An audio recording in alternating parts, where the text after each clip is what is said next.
Monster storms. Florence and Michael. Hurricane Michael.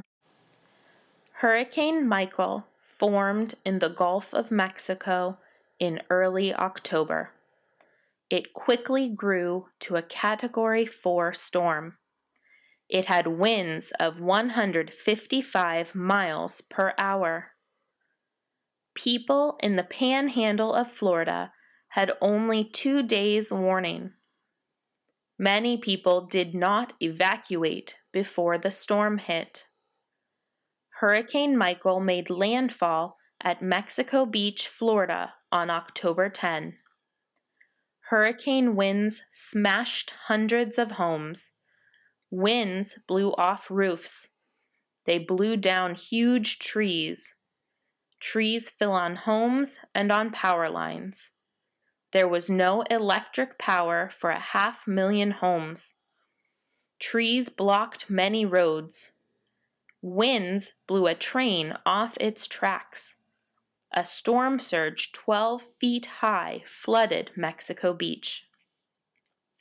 Hurricane Michael was the third worst storm ever to hit the United States.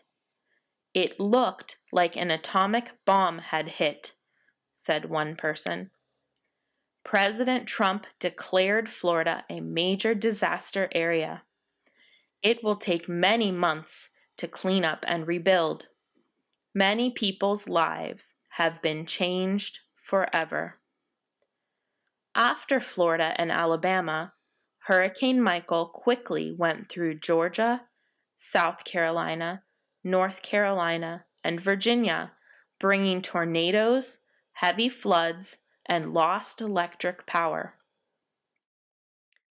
Hurricane Florence. A month before Hurricane Michael, a different storm hit North Carolina.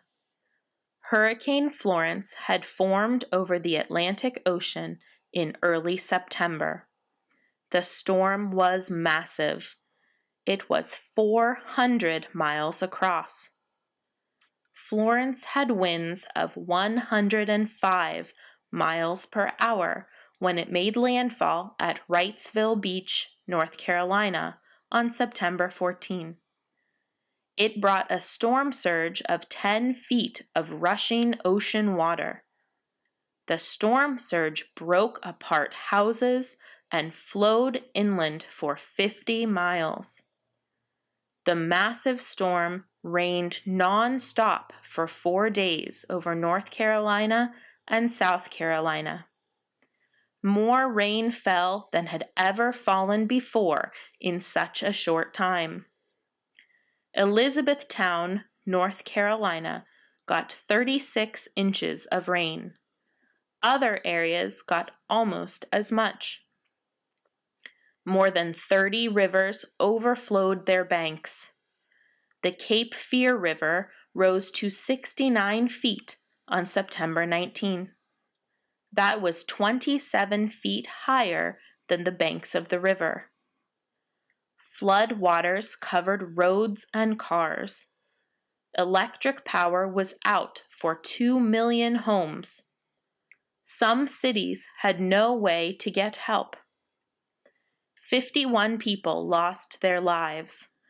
Thousands of people lost their homes.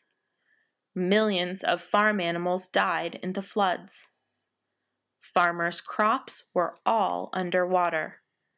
The storm will cost more than $50 billion. Florence's floodwaters opened sewage treatment plants. Pools of toxic waste entered the water. Snakes, fire ants, and dead animals floated around the floods. Where does help come from? The first job after a hurricane is to rescue people who could not evacuate. Rescuers used boats and helicopters to help people get out of their homes. Neighbors helped neighbors. Strangers helped strangers. FEMA had prepared for the hurricanes and the floods. They had cases of bottled water, food packages, blankets, medical supplies, cots, and other things waiting in distribution centers. The Defense Department sent thousands of servicemen and women to help. Organizations such as the Red Cross and the Salvation Army set up shelters. Churches and school students helped. Volunteers came from many other states to help. Electric companies brought in many thousands of workers from other states to put up new utility poles. Repairs and cleanup may take months. Thousands of homes will not be safe to live in because of water damage and mold. Insurance companies sent adjusters so people could file claims.